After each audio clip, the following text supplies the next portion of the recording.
Ladies and gentlemen, will you please join me in welcoming the President of our Student Government Association and graduating senior, Michael Pacer. Michael.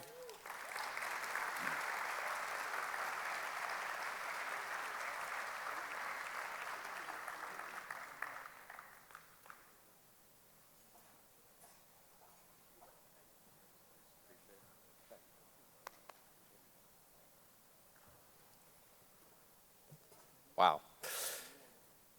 Thank you, Dr. Brooks, for that remarkable introduction. Before I begin my speech tonight, I just want to give a quick thank you to Jen LaRose and Chuck and their entire staff. They transformed this ARC into this beautiful event tonight, and they've done that, at least since I've been a freshman, they've done such a great job every single year. And Jen and Chuck and their team also help out with student government and all the events that happen on campus. So thank you, Jen and Chuck, to your team for turning this into such a beautiful night tonight. Thank you.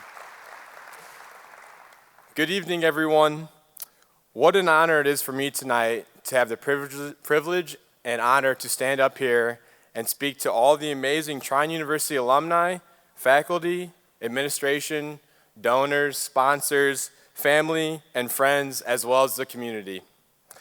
This is what this event truly is all about, bringing together so many different people who are here fostering a sense of community and a shared commitment to education. My journey to Trine University is one that is like no other. It truly would not have been possible if it weren't for my older brother, Ben.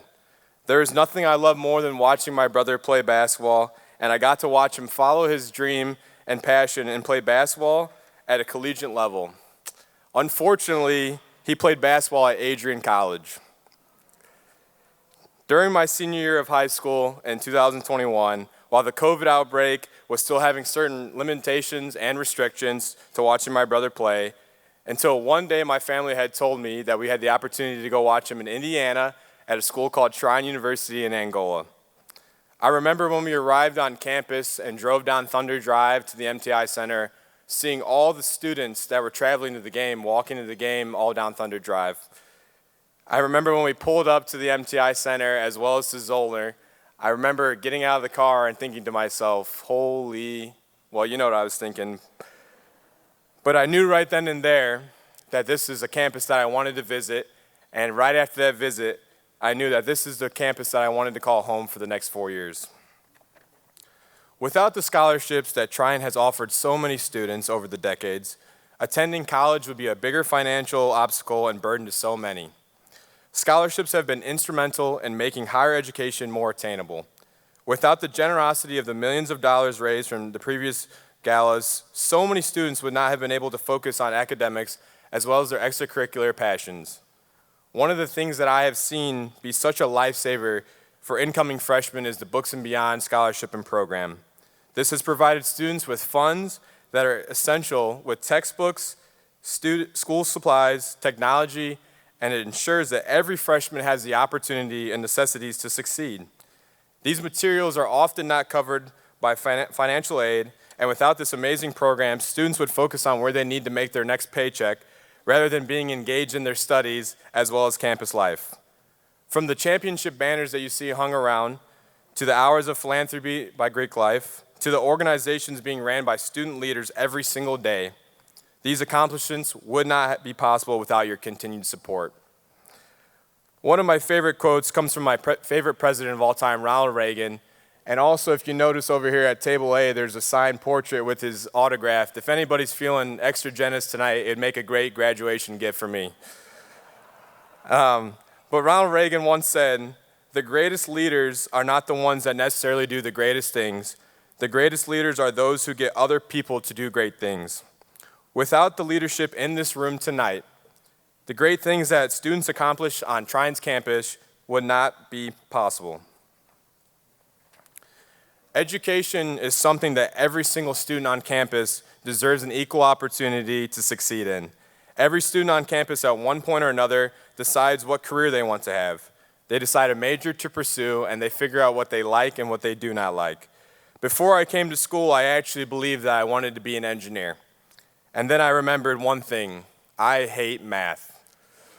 And as soon as I heard of something called Calculus 3, I knew right then and there that that ship has sailed. I also realized how bad my handwriting is, and there is a reason that I typed this speech on a Word document tonight. I believe God gave me the ability to communicate and form a relationship with others, and my dad always told my brother and I growing up that whatever you do in your life, you need your passion and you need to find your why. With your continued support to expand opportunities for future generations of students to come, every contribution makes a significant difference in students finding their why. If you do not believe me, look at what Trine students are accomplishing every single day. There is a young lady at my table, Miss Grace Dubeck, who followed her passion and followed what her why was with her sorority in Theta Phi Alpha.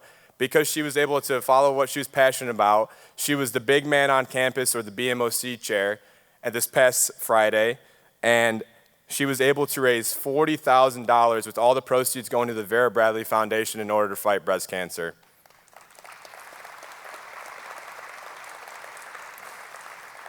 And she's a pretty good golfer too. Scholarships have allowed many students like myself to focus on what the next chapter of life will be. These include internships, research, and other career-building experiences without the constraint of financial limitations. In my 4 years, I was fortunate enough to be able to land 2 great internship experiences right here in Angola, Indiana, with the Angola Area Chamber of Commerce as well as the Steuben Economic Development Corporation. I know that my heart is forever grateful, and once I am financially stable and able to give back to this university for the amazing 4 years that it gave me, I will. And I want to be able to do anything I can to help give back and give a chance for every student to have the same amazing experience that I did in their 4 years like I did mine. There are many people in my life that deserve a thank you. First of all, I'd like to say thank you to my family for their continued support, to my brother who is only not a good sport, but as well as somebody that followed his dreams so that I could follow mine. Thank you to my dad, who has been such a role model for my brother and I. He's taught me how to make people laugh. He's made me a people person and has taught me many valuable lessons in my life.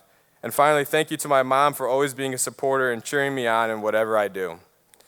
To my amazing executive board members that are here tonight, they deserve the biggest thank you of all because they have to put up with me every single day. It is not very often that a president has either a great executive board or is best friends with them, and I'm lucky enough to have both. Sitting with me tonight are Leah Mallon, my secretary, and someone who is never afraid to tell me the truth, and someone who's been my best friends since we were sophomore senators together. Aubrey Larner, my chief of staff, is someone who puts her heart into everything she does and always keeps everyone accountable, including me. Ashton Shemmel, the publicity director, is someone that makes all the fun happen on campus, and he has taught me how to be kind to everyone. Finally, there is a man on my executive board who truly does not get the credit he deserves. A lot of people think I'm the guy that makes things happen on campus, but who really does is the treasurer and my best friend, John Ratchford. Just to put everything into perspective, John balances and manages an $80,000 budget for student government. He makes sure that all the free food events happen on campus, as well as all the other student-led organizations, make sure that they are all running smoothly. He is truly the best treasurer in student government history, and I have no doubt he would make a great student government president if he ever decides to run one day. I would also like to thank someone who should be getting paid to be my therapist, Professor Debbie Richard, the chair of the Kettner School of Business. I go and bother her almost every single day, and she has been a mentor and someone who I ask help for every step of my life, whether it's job, where to live post-graduation, or anything school-related. She has taken time out of her day every single time to come talk with me, and I'm grateful for her. Next, someone who has helped me find my faith and find God in this journey is Travis Wilhelm. He is the minister here for CCH. 2 years ago, Travis baptized me, and there's no one else that I would rather have walk with me on the path to God and help find God for me than Travis, so thank you, Travis. The next guy I would like to thank, I'm pretty sure lives here on campus. I swear after 5 o'clock, his office couch pulls into a bed. Cisco Ortiz is someone who is passionate about doing anything he can for the students, and his love to serve inspires me to try and do anything I can to make sure students are being put first. I would next like to thank the administration and the office of the president. When I first heard that Dr. Brooks was coming back to temporarily serve as the president of the university, I had a huge smile on my face. I am sure that not every campus has the president of the university as well as the president of the student body that has a relationship like I have been lucky enough to build with Dr. Brooks. Since I was a freshman and here during his first term, he has always put the students' wants and needs first. Even now when I ask what I can do for him, he is focused on what we can do together for the students. I'm so honored that he asked me here to speak tonight, and I'm so honored that I get to serve as the first president of his second term. I cannot say enough things about him other than I thank you for all that you have done for me in my life, and you are someone who truly embraces the university, and there's no one else that I would rather work to help the students than you, Dr. Brooks, so thank you. I would also like to thank Gretchen Miller, who has also been someone so great to work with. Every single basketball game, I see her in her spot right above the bench, right before all the seats happen, and you can just show how much her passion and love for the students shows in those games.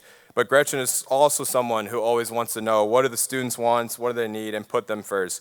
So Gretchen, thank you. You have been also such a pleasure to work with over this year.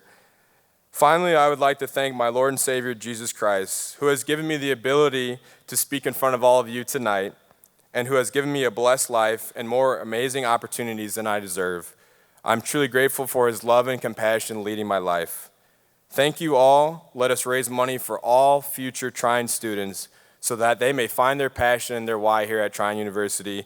God bless you all, and God bless Trine University. Thank you so much.